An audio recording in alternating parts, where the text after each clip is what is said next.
the library today. My plan is really just to take any questions that you might have here at the start of class. I'd be happy to address them. Take attendance and then turn it over to Stephanie to talk about finding some good sources for our ongoing project here. So let me take attendance first. Please let me know if you're here. Hayden. Hey. Yasmin. Oh, hi. Brayden. C. Hey. Jillian. Steve here. Brian is on Zoom. How about Riley? Can I see Riley? Oh, there you are. Hey. Kevin. Hello. Rocco is on Zoom. David is here somewhere. There you are. Raymond. Raymond? Back here. Where? Oh, there you are. Sorry. Thank you. Braden M. I saw you. Hi. Good morning. Kaylee. Good morning. Luke. Hey, Luke.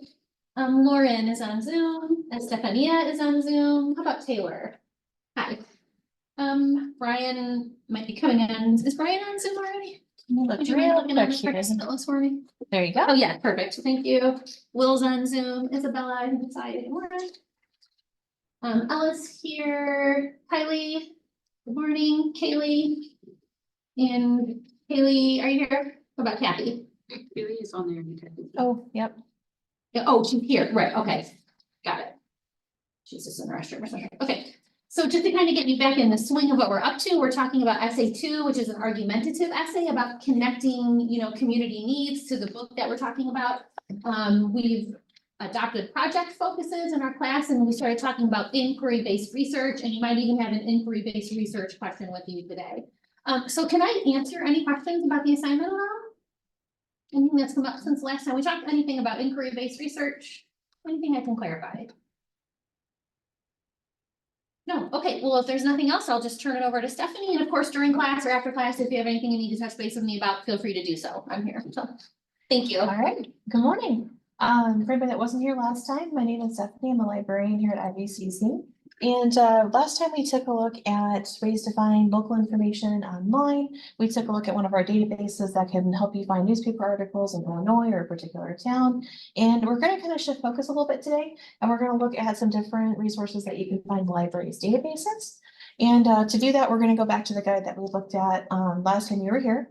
And there are links to this in your Brightspace course, as well as on the assignment itself. You can also go to ivcc.edu/library. I've got it up on the board there, and that will take you to this page here. This is the library's homepage. So what we're going to do is just like last time, we're going to go to this page. We're going to go up to research at the top. And then we're going to go to research and course guides. This is that alphabetical list of all the different guides that we've created for different classes. And so we're going to go ahead and click on research and course guides, go down to English 1002, and we're going to make sure that we're in the right class. I've got it in green on the board up there. You want to look for English 1002 and your instructor's name. So let's go ahead and go there. We'll scroll down to English 1002. That's a good portion of the way down. There we go.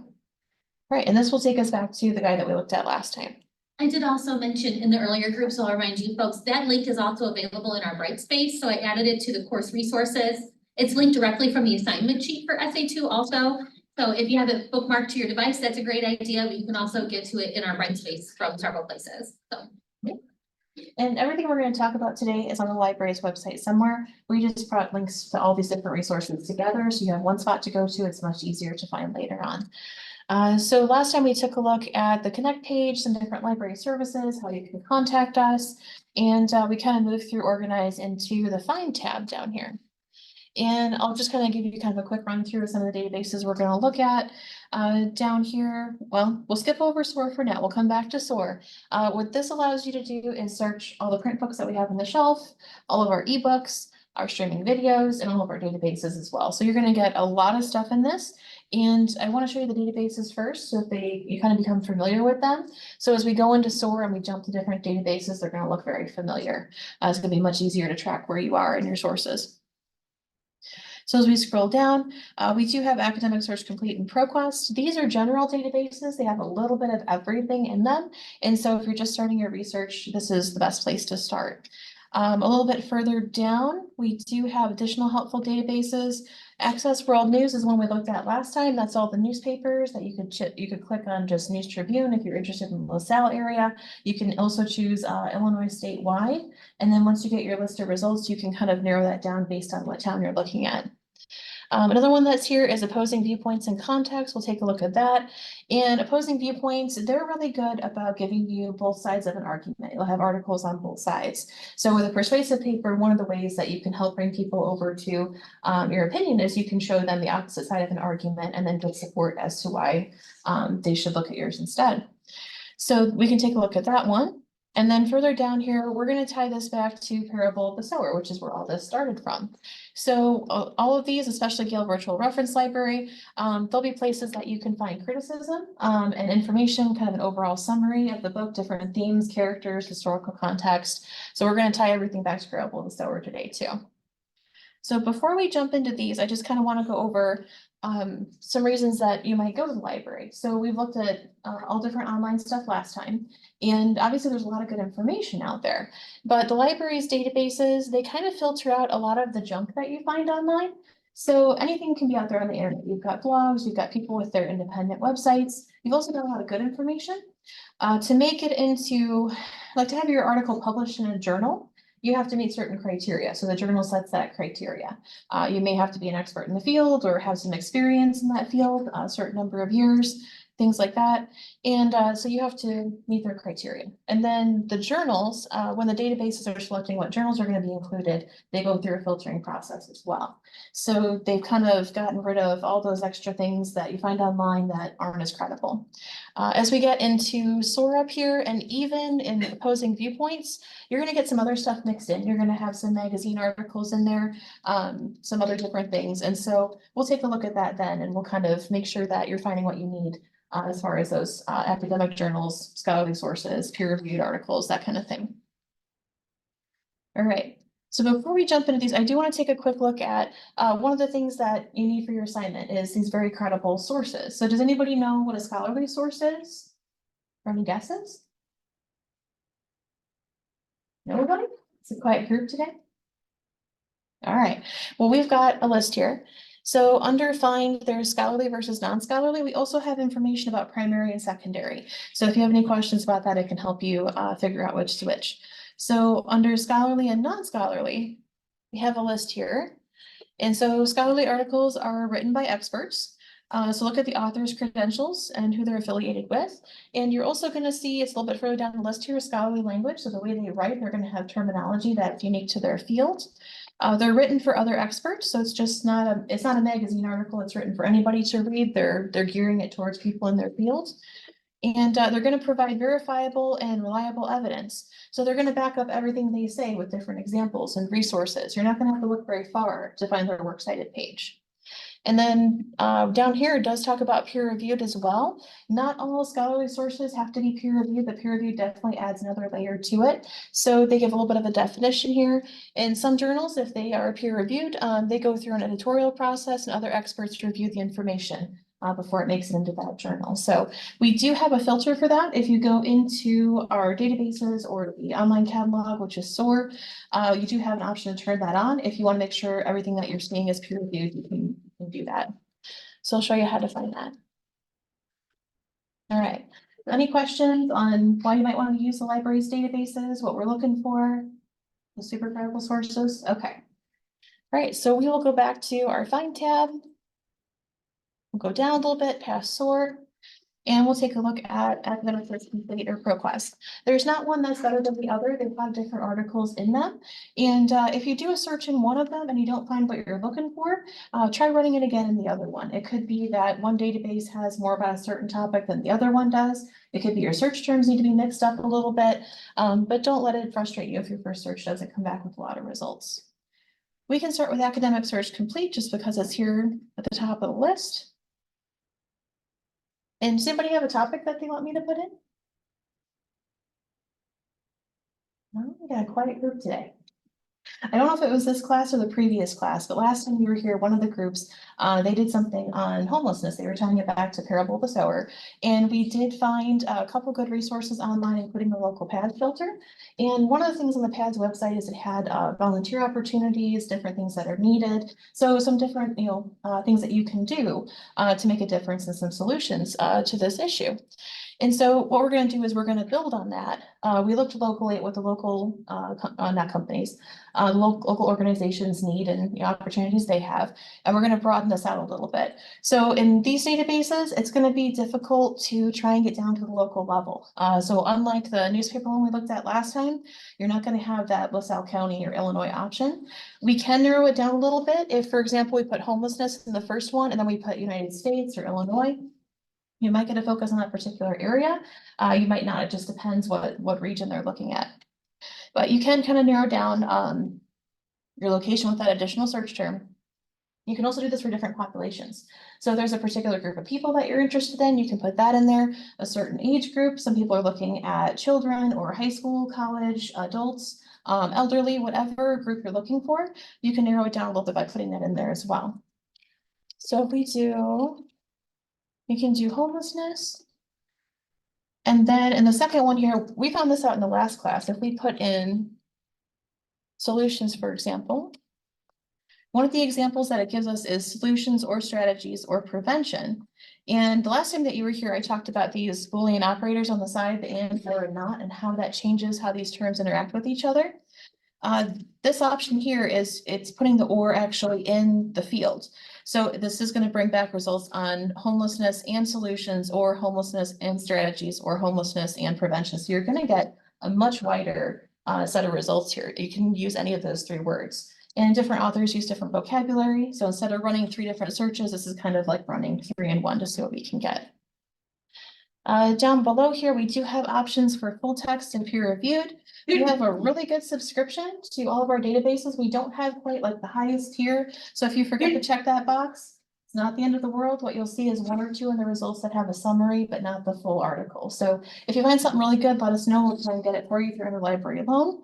Otherwise, if you check that box, everything should be accessible right away. We do have the option to limit to peer reviewed. I'm not going to do that just yet. I'm just going to run an open search and see what we find. And then we can always add this on our results screen. So we're going to go up here. We're going to hit search. And we'll see what we can find. All right, so we've got about 1,342 results. If we go over here to our limits on the side, I think last time I talked about you could move this slider to the last 5 years or so, and it's going to limit your results a little bit. So instead of going from the 1980s till now, we could look at, for example, 2019 to 2024. It's going to give you the most recent information. And then down below here, we do have the source types. And so you're going to see there are a few magazines that snuck in here. There's a few book reviews that snuck in here. If we're not interested in those, we can get rid of them. We can go up to academic journals and limit it just to that. And so that's going to update our number as well. We also have the option for peer review. I believe it's up here at the top. There we go. So if we want that extra layer of credibility, we can choose peer review. And we've gone from well over 1,000 options down to about 436. So still a big number, but a lot less than we started with. And I'm going to go ahead and just pick one as an example. This one has some different charts and graphs in it. And so if we go up here and we click on the title, just like we did in the newspaper database, this is going to tell us more about the particular article. All right. So we have our title here. We have all the information that we need to create a citation. So it's going to tell you what journal it came from, who the authors are, publication date. And then down below, we do have, there's not too many on this one, but there's subject terms and keywords. And if you find an article that you really like and you want other ones like it, you can click on any of these and it'll do another search and it'll bring you back articles that are under that same heading. So that's a good way to find additional ones. You can also take these and mix them back into your search. A lot of these are very similar to what we started with, but in other examples, you might get a dozen different terms that you may not have thought of the first time around. So you can add these to your list of search terms as well.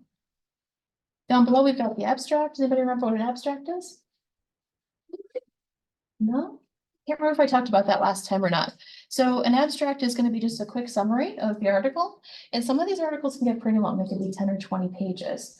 And so if you get about 2 pages in and decide, no, this doesn't really fit my topic, you've spent all that time on reading through. If you can look at the abstract, you're going to find out in just a couple sentences if this is something that matches up with your topic, or if you need to go back to your search results and find something different. So it's going to be a big time saver for you as far as evaluating all these sources. Just like we've seen in other databases, over here on the right side, we do have a toolbar and we do have a cite option. So if you're new to citation, you can go down to MLA. There we go. This is what you would put in your works cited page at the end of your paper. It is generated by the computer, so I would double check it, make sure all the information is there and that your periods and commas and stuff are all in the right places. And then further down, we have something called a permalink. It's along the right side on the bottom there. And that pops up right here in the top. So this one, I think we talked about it a little bit last time, that because we do so much searching on the internet, we're so used to going up to the address bar at the top and grabbing that link. That'll work for websites, but for our databases, these links do break once in a while as the database updates. The permanent link is designed not to do that. The permanent link will bring you back every single time. So if you want to save the information, if you have a Google Doc or Microsoft Word doc, and you want to keep track of what database you're in, your title, your permalink, this is the one that you'll save to do that. So it should bring you back every time. And I can't remember, did we talk last time the difference between the HTML and the PDF files?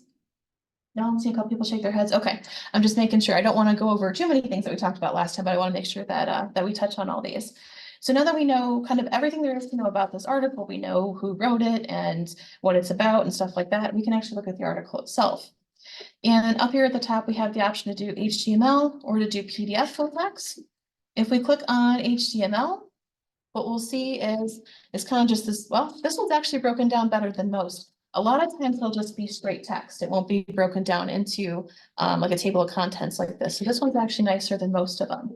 The big advantage with this one is the accessibility. And so if you click on listen, it will actually read this whole article to you. So if you're multitasking, if you're doing laundry or dishes and you want it playing in the background, it'll read this whole paper to you. And that can be really time saving. The downside to it is if you look, there's no page numbers. There's no page numbers, and I don't see any of the original charts or graphics in here. And so to get that, if you go over to PDF full text, this one's going to look a little bit different. This looks almost like they took a scan of the original pages in the journal. And you can see if we scroll through here, we should see those original. Let me see if I can find it here. There we go. So we have all of our original charts and graphs in their original locations and format. And so that can be really valuable as you're reading through if you want that aid. The other thing too is that you can see the page numbers are still intact up here. And so as you do your citations, you want to know what page that citation came from, what page that quote came from. And this is going to help you do that. So when you have the option between the two, definitely take a look at the PDF because it has all those extra pieces. And you can always save this. You can access it offline. I know a lot of people are having trouble with AT&T and their phones today. So if you save this to your laptop, then even without the internet, you'll be able to access it. So all things to keep in mind as you're going through and doing research.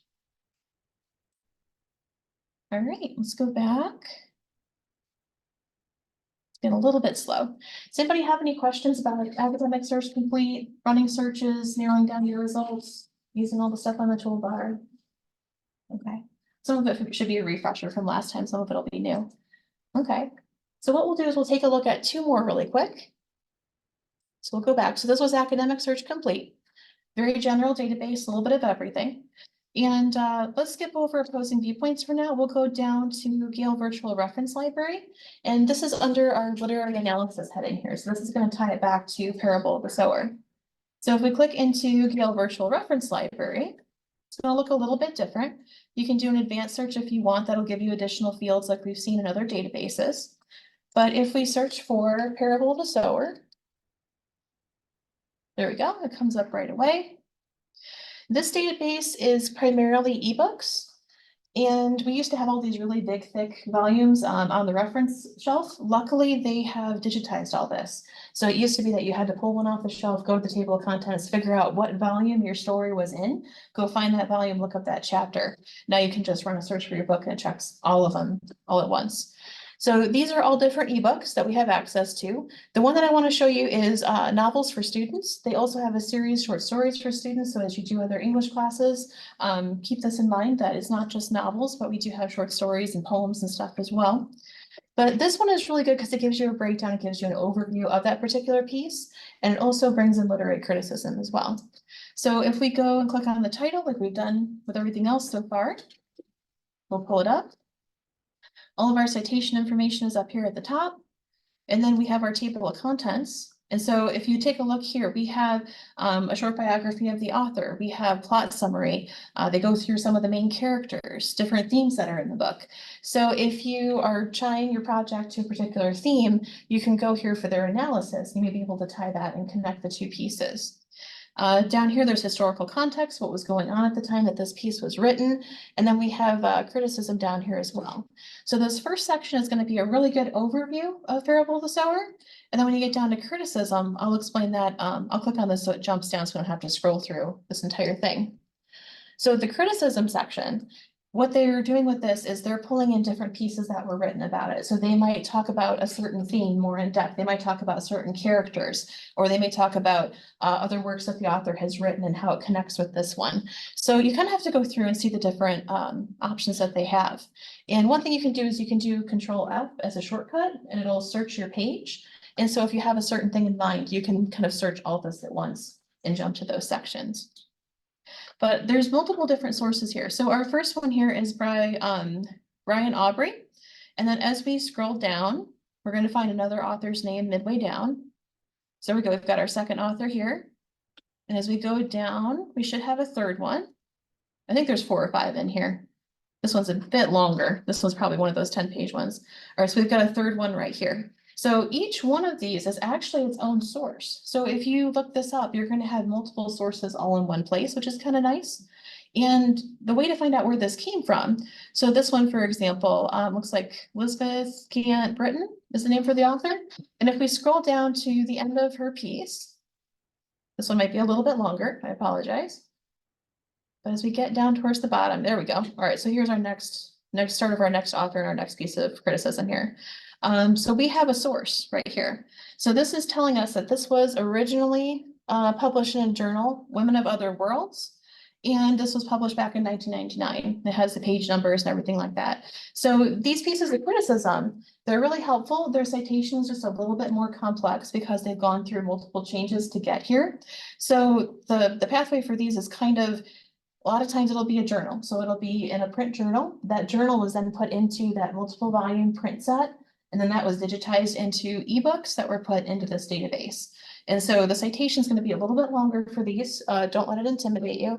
If you use Noodle Tools, I know a few of you have used Noodle Tools to create citations before. When you're choosing your source type, you'll want to choose anthology, and it'll ask you, what collection is this in? Which is your, novels for students? What's the name of the original article? It's going to be right down here. What database was it in? Gale Virtual Reference Library. So it's going to ask you each of those pieces and it's going to build that citation for you, which is really helpful.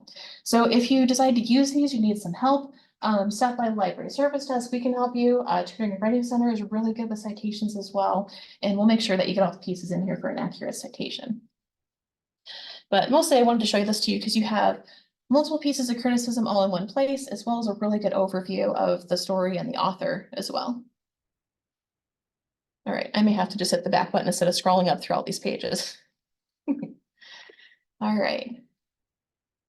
So does anybody have any questions about this one and how that can tie back into Parable of the Sower? No? Okay. All right, so I'm going to go back to our guide here. And the last one that I want to show you before I give you time to try these out is opposing viewpoints and context. And when we click on opposing viewpoints, this is the one that gives kind of both sides to an argument in a lot of cases. So a lot of times you'll go in for like climate change and they'll give you different data, for and against, that kind of thing. And so this one, I'm not sure what we'll find if we put homelessness in, but we'll give it a try. So we can just do homelessness in general. And we get a good overview. And it looks like there's about 194 academic journals. We also have a lot of other stuff. There's images and magazines and statistics. So a lot of different formats that you don't see in our other databases. But again, keep an eye out that magazines may not be kind of that top level credible resource that you're looking for compared to a journal. So just keep an eye on these as you go through. But we can click on academic journals. It'll get rid of all the rest and just show us the journal articles. And these don't look like quite what we're looking for. So if we change up our search a little bit, right now we're a little bit broad. Instead of just going to the search bar, we can go to advanced search. You'll see this in most of our databases. And then it looks a lot like academic search complete. We've got multiple fields here that we can use. So if we change this up a little bit, we go. If we do prevention or solutions, we can do our search again and see what we come up with. This time we've limited it down to 10 journal articles. So we've gone from 100 down to 10 just by adding in extra search terms. And this looks a little bit more specific. This is going to be experts talking about different root causes.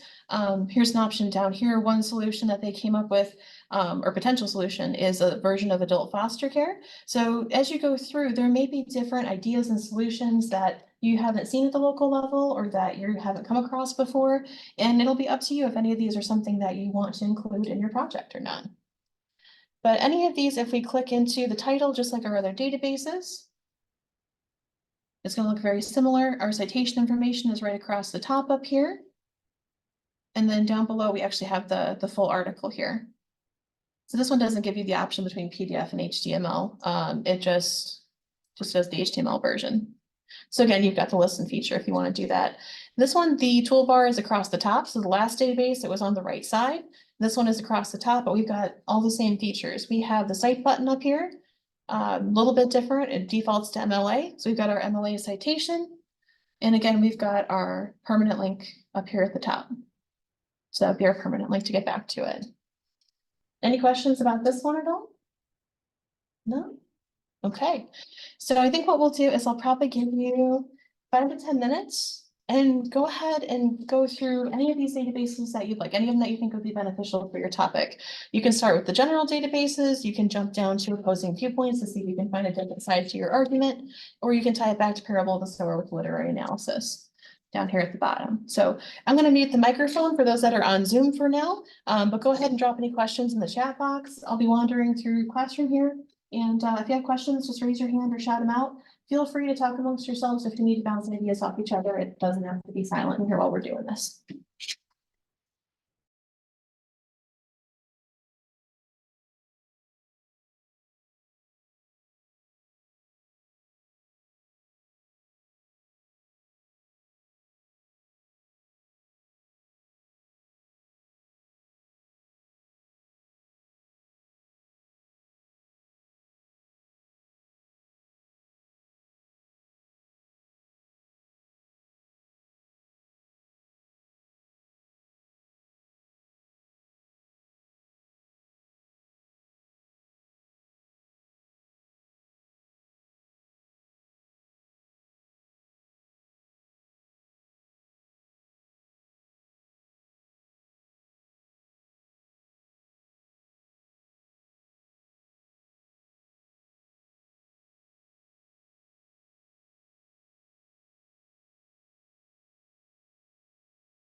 We'll give you another minute or two to wrap up the searches that you're working on.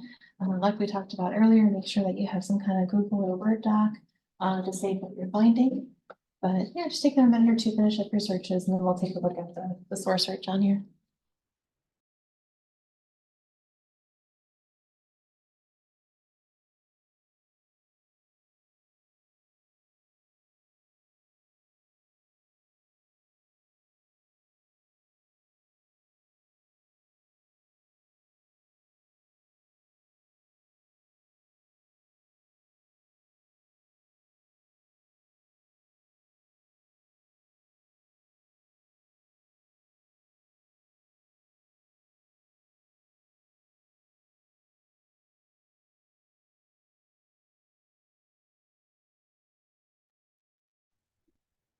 Okay, so I think we'll go ahead and keep going. If you're finishing up a search, no problem, go ahead and save that before you come back. But what we're gonna do is above the databases, we're gonna go up here to SOAR. And like a couple of the databases that we've looked at so far, you can just search right here in the search bar. But if you click on the logo, what I'm gonna do here, this will open up the full catalog screen, and we can actually click on advanced search. And that's gonna give us a lot of the same functionality that we see in the databases with the multiple search fields. And so we can search this way or just right in the initial search bar. So I'm gonna go ahead and just do homelessness. I'm not gonna put another term in here just yet. So we saw in some of their databases that putting multiple search terms in here actually helps you find different results. It narrows it down for you. Depending on what you're looking for in SOAR, because SOAR searches for books and articles and videos, it really depends what you're looking for. So if you're gonna look for books, you may wanna go a little bit broader. For example, we could do homelessness. There might be different chapters on causes or solutions or, things like that. If you're gonna look for articles, you can be more specific and put in multiple search terms like we've been doing up to this point. So I'm gonna start here and we can make this more specific as we go. So I'm gonna go ahead and hit enter, or you can click on search. Go. All right, so we came up with about 22,000 results. That's way too many to go through one by one. And as you look at this, you can see, for example, we have a print book right here at the top of the list. There's an ebook below it, some different articles below that. We'll probably come across videos and magazines and stuff if we go down far enough. And so you could really, need to narrow this down a little bit so you don't have to go through 22,000 items. So we've got a really good example right up here at the top. This is a print book. And so it says available at Jacobs Library main collection. It has this kind of weird mix of letters and numbers after that. So this actually tells you that it's here on campus. The main collection is actually our one around the corner out there with all the shelves around the study tables. But we do have other collections like local history, bestsellers, things like that. So that's going to get you in the general area of the library that you're looking for. And then that mix of letters and numbers is actually a call number, and it's on the spine of the book. And so this is organized by Library of Congress. And it may not look like much at first glance, but we can actually help you decode this. And so please don't hesitate if you find this, take a screenshot, text yourself, come up to the desk and say, hey, I need to find this book. We'll walk out there with you and help you find it. It just takes 2 or 3 minutes. And the good thing about this is that if you find one book that you're interested in, there's probably 2 or 3 around it that are the same, just because of the way they're organized. And we can kind of see this a little bit if we click into the title. It's going to tell us more about this book, and it's going to tell us a lot of other things as well. So down here towards the very bottom, one of the first things I want to point out is this virtual browse. So this is really nice. You don't actually have to go out to the shelf to see what's around it. You can scroll left and right to see what other titles are out there on the shelf next to it. So you know if it's worth your time to go out there, because there might be 2 or 3 books instead of just one. Another thing I want to point out is up here at the very top, we do have a toolbar just like in our databases. So if you want to click on the citation option, it's going to give you a sample citation for that book. Again, please double check it because it's generated by a computer, but it's a very good starting point. And if you forget the book at home and you need to create a citation before class, you can always look it up in our system and this information will be here. We do have a permalink as well that'll get you back to this. So if you are at home and you want to make sure that you can find this on campus to have a librarian help you find it, you can do a permalink. And there's an option here. There's this little push pin. You can't see it on this screen, but if I close this window up here at the top, there's an option to sign in and there's a little push pin next to it. So each of these push pins, as you click them, it saves it to your favorites list. So whether it's an article or a book or a video, you can build that favorites list, click on the pin up here and it'll show you all those favorites. Just make sure that you sign in. It's the same sign in that you use for your IVCC student email account. So it should be very familiar and easy to get into. So yeah, that's just a quick overview. If we go back into this particular book, there's a couple things that I want to show you. This says available at Jacobs Library with that call number. So it tells you exactly where to find it on the shelf. It also says available online. So we have a copy of this in ebook format as well. So down here, we have full text availability. This goes back to the Opposing Viewpoints database that we were in before. So when we click on this link, it'll jump from the source search back over to Opposing Viewpoints as if you had searched for this title in that database. I'm going to go ahead and try it. It didn't work in the last class. I don't know if it's a glitch with all the cellular outages and internet outages today, or if this is just one that we don't have access to anymore, but I will check on it after class today, but we'll see where it goes. So we've got the Opposing Viewpoints banner up here across the top. All of our toolbar items are up here. And usually there's either a link or it'll just open it right up to the ebook. This one, something's not quite right with it today. It has all the information, but no link to the item itself. And so I'm going to check into this after class today and see if we can get it fixed.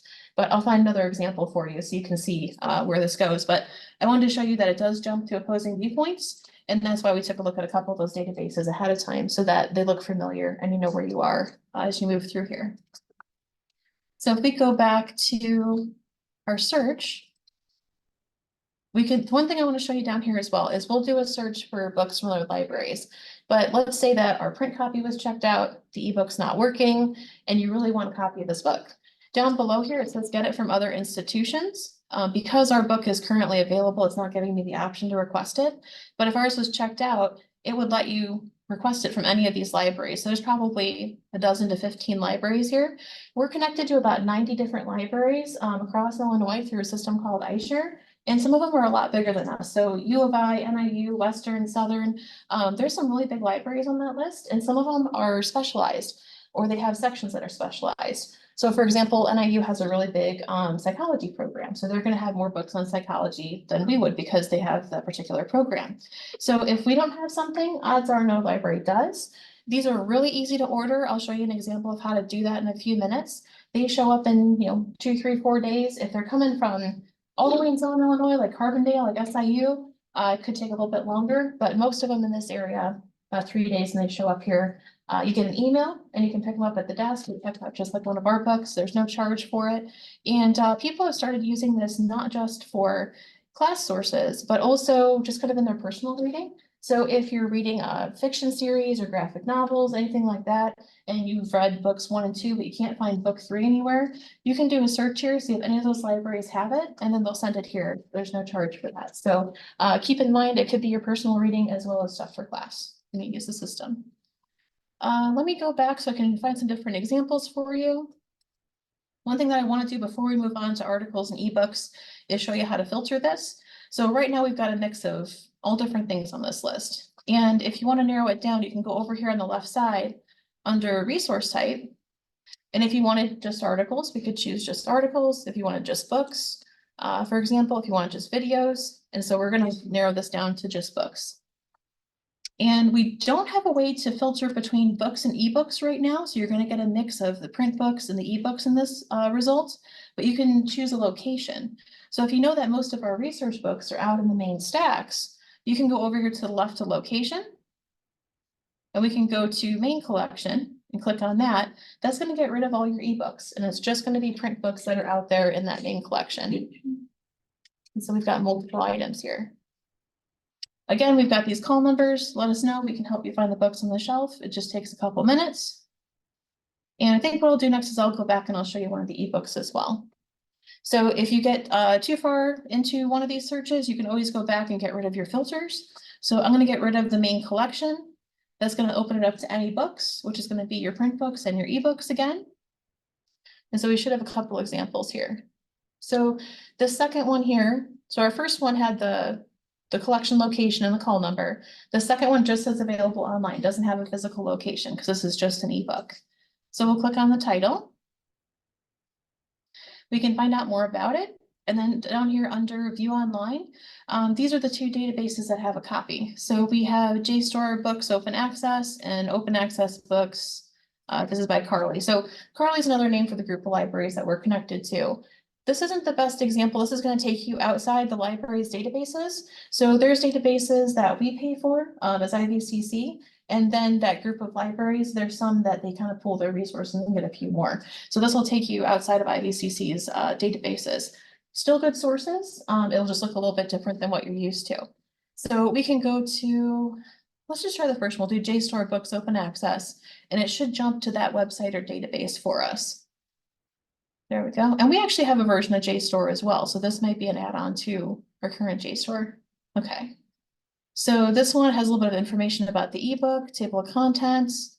There should be a spot to read it. Each one is just a little bit different. So if you have any trouble with this, please let us know. Let's see here. We should just be able to click on the first one and jump to it. There we go. Okay. We've got the first few pages of the book here. So in this particular case, we just had to click on the chapter that we wanted, it would go to it. And you can read it as if you have the paper book in front of you, which is really nice. There are a couple exceptions to this. We do have access to Overdrive, which a lot of the public libraries have as well. Overdrive books, they're all ebooks and e-audio books, and they do have to be downloaded to the app. So you need that. Usually it used to be the Overdrive app, now it's the Libby app. Takes 2 seconds to download it on your device. We can show you how to do that. So if you run into one that you can't read right away, let us know. We'll make sure you can get access to it. All right. So we've looked at print books, we looked at ebooks. Let's go back. We'll get rid of our books filter. And we're going to change that to articles. So if we go down to resource type, we tell it we want to look at articles. It's going to show us that there's over 14,000 articles across multiple databases. And any of these we can click into to learn more about them. I'm going to find one that doesn't have open access. This one down here has the peer-reviewed icon. So it's really easy to tell which ones are peer-reviewed and which ones aren't. And what we can do is we can click on the title. And it's going to show us what databases have it. And we can jump to that database just like we've been doing. There we go. All right, so this one looks like it's stored in Academic Search Complete as well as ProQuest. We were in Academic Search Complete earlier, so let's go ahead and click on that. It'll jump to that database.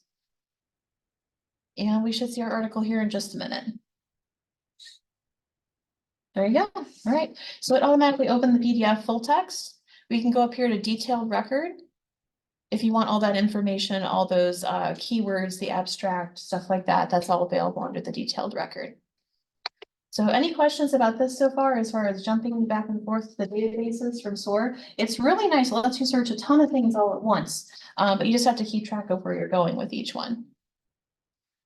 Okay, so one more thing that I want to show you in here really quick. We go back out. I should have shown you this before I switched to articles. If we go up here, we get rid of our articles filter.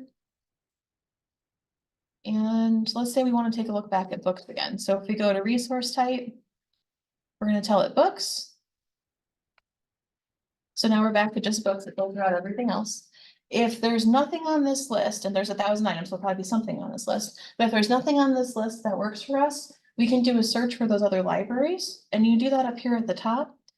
So instead of doing the combined search does the library catalog, which is all of our books, and the articles, which is a lot of our databases. So that's the combined search, that's the default. Instead of doing this search, what we're going to do is we're going to go to all iShare, and that's going to search those 90 other libraries that are in our system. And so if we go down and hit search, it's going to change it. And we'll give it just a minute here. And so instead of 1,000 results, we have about 7,000. So that's definitely gone up looking at the other libraries. And if we scroll down and we just pick one,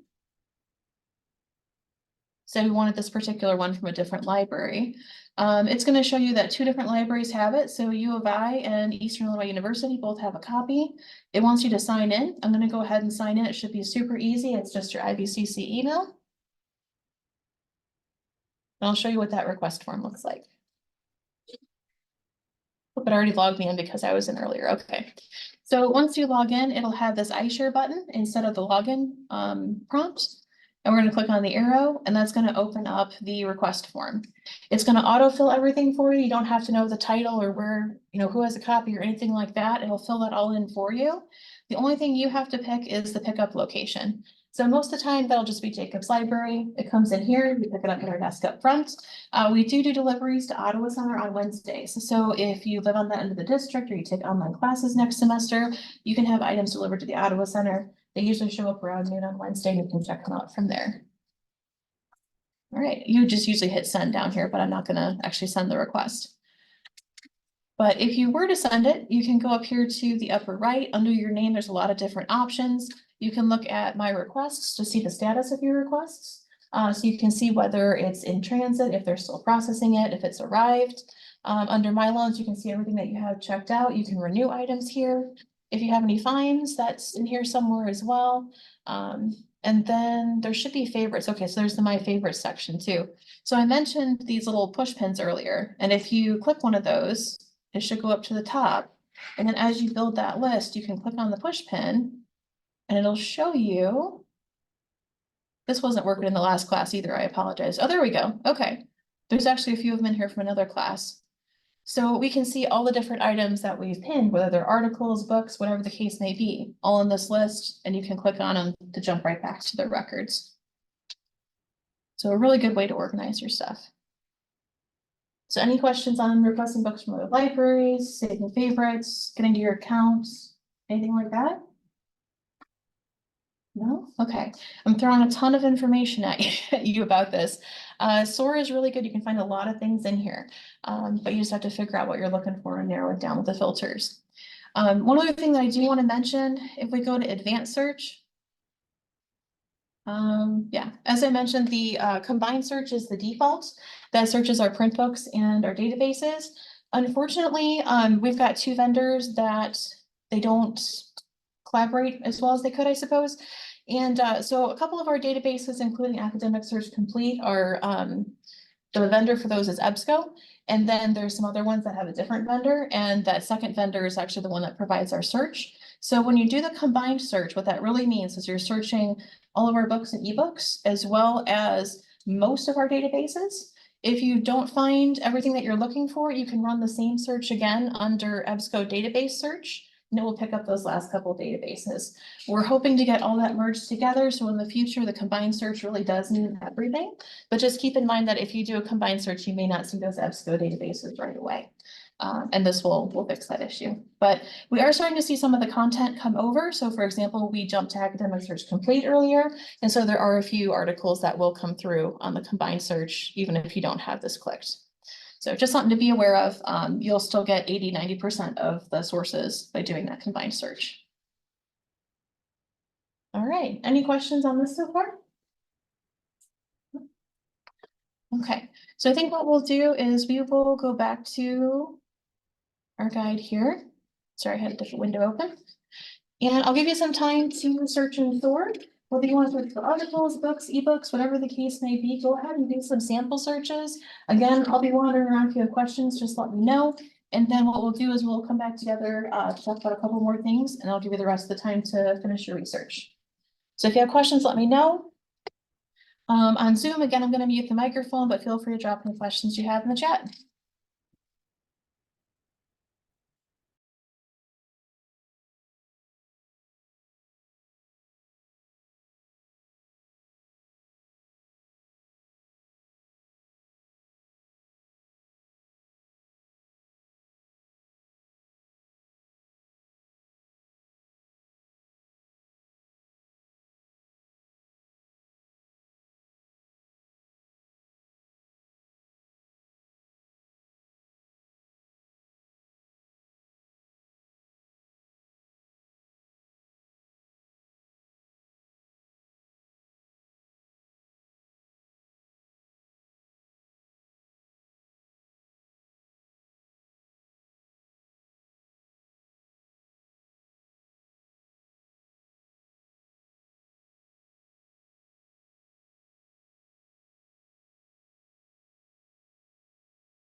Yeah, so give you 2 or 3 more minutes to finish up the searches you're working on. Again, make sure you're saving your permalinks.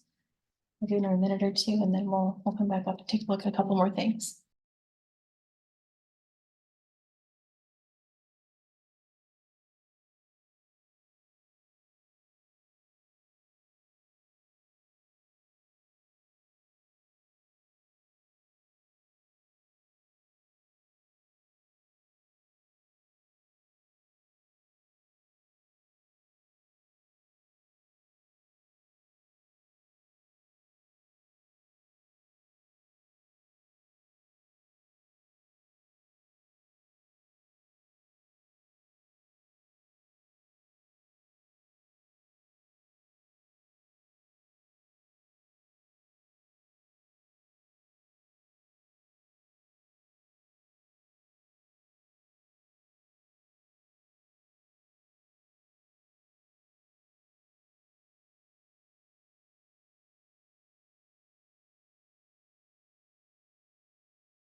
Okay, so I think what we'll do is we'll keep going. We have about 10-15 minutes left, so just really quickly. I want to go down to, let's see, there's a site tab over here on the left side. And under that, we have some different options for citation help. So if you're new to MLA, there's some different sources here that can help you. At the very bottom, we do have a link to Noodle Tools. Has anybody used Noodle Tools before? I'm sure a few of you have. Okay, I'm seeing quite a few nods. Okay, so Noodle Tools is a citation generator. And the quick version of it is that it kind of asks you what source you have at the beginning, whether that's a database article, a book, a website, and then depending on what kind of source you tell it, it gives you different questions. So for a book, it's going to ask you author, publication date, publication city, that kind of thing, versus a website would be the URL, that kind of stuff. So different questions based on different sources. And as you answer those questions, it's going to take all that information and it's going to format it into a citation for you. And then as you add more and more citations, it's going to create your works cited page. And you can export that to either Google Docs or Microsoft Word, and it has the correct hanging indent and margins and all that kind of stuff. So it's really helpful, especially if you're new to MLA. It'll take care of all that for you. So yeah, I would recommend taking a look at that if you haven't already. And you should be able, one thing I should tell you about is if you Google Noodle Tools, it'll go to their general website. And if you try and log in, it's not going to let you through because it doesn't pick up the IVCC subscription. So if you need to use Noodle Tools, make sure you go to the library's website. We've got a couple different points on our website that you can access it. And when you click on these links, it will pick up IVCC's subscription and it'll ask you to log in with your same information that you use for your student email. So it's a much easier to log in and it'll actually give you access compared to just looking for it online. So keep that in mind as well. And then up here, we actually have a tab that's just dedicated to MLA. So let's look in here, we have links to the IVCC style site, the Purdue OWL MLA page, and these give you really good examples of different citations. So it'll show you how to cite a book or how to cite a website. And there's actually sample papers, at least on the Purdue OWL, there might be sample ones on the style site as well, I have to double check. But at least one of them gives you a sample paper as well. A little bit, I thought it was down below this, sorry, it's on the right side. There's a link to the Writing Center here. And so the Tutoring and Writing Center, the first time you were here, I mentioned the ASC goes all the way up to the front where all those different desks are. And so the Tutoring and Writing Center is on that end of the building. And I can't recommend their services enough. If you need somebody to sit down with you, see what you have so far in your paper, help you with structure, they're the people to go see. I believe they have walk-in hours. They definitely do appointments. And so I know their appointments fill up close to midterm and finals. So make sure you're scheduling far enough out that you get a time slot that works well for you. But I can't say enough good things about their services. So definitely, reach out to them if you need some additional help. Right. The only other thing that I have here, oops, have to get back to the right screen. There we go. Is at the very top, we do have the connect page. We looked at this first thing last time you were here. This is my contact information midway down. We also have a link that you can set up research appointments, and we have walk-in hours. Usually the librarians are here from 10 to 2 at the desk. And if we're not in a meeting outside of that, anytime the library is open, we'll see if we can jump in and help you as well. But definitely 10 to 2, we're at the desk during that entire time. And we do in-person research appointments, or we can do them over Zoom as well. So if your job takes you away from campus, you don't have time to get back, just set up a Zoom appointment with us and we'll see what we can do to help you. At the very bottom of this Connect page, there is the end of class assessment, which is just a really quick survey. Thank you to everybody that filled it out last time you were here. These are going to be very similar questions. And so if you have a minute or two to fill it out before you go, it just helps us plan additional sessions in the future, helps us know what you liked or didn't like about the session, what kind of sources you found, that kind of thing. So that's there as well. But otherwise, we've got about 10 minutes or less. Feel free to keep going through any of the databases or the source search. I'll be here if you have any questions, and I'll be here throughout the semester. So if there's no questions that come up today, feel free to stop by the desk, send me an email, and I'll see what I can do to help you with your research. So I'll give you time to research in the last few minutes, and thank you for coming in today.